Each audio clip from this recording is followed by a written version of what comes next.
حالا شده دچار رغبت کتاب خونی بشی؟ منظورم روزهایی که نمیتونی سراغ هیچ کتابی بری و خوندن هر کلمه‌ای برات سخت و کسالت باره. خوشبختانه کتاب خونی یک سفر بی‌پایانه که هر وقت بخوای میتونی از اول شروعش کنی.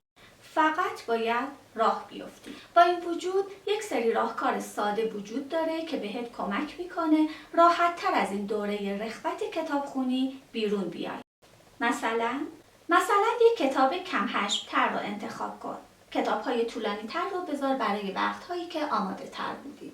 یا اینکه ژانر و موضوع دیگه‌ای رو انتخاب کن. خوندن کتاب‌های متفاوت بهت انگیزه دوباره خوندن میده.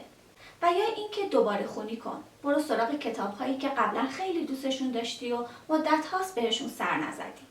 و یا اینکه نقدها رو مرور کن. مثلا سری بزن به سایت معرفی و نقد کتاب بینش و نگاهی بنداز به نقدهایی که درباره کتاب‌های مختلف نوشته شده. خوندن یک نقد خوب به تو انگیزه کافی برای شروع یک کتاب تازه رو میده.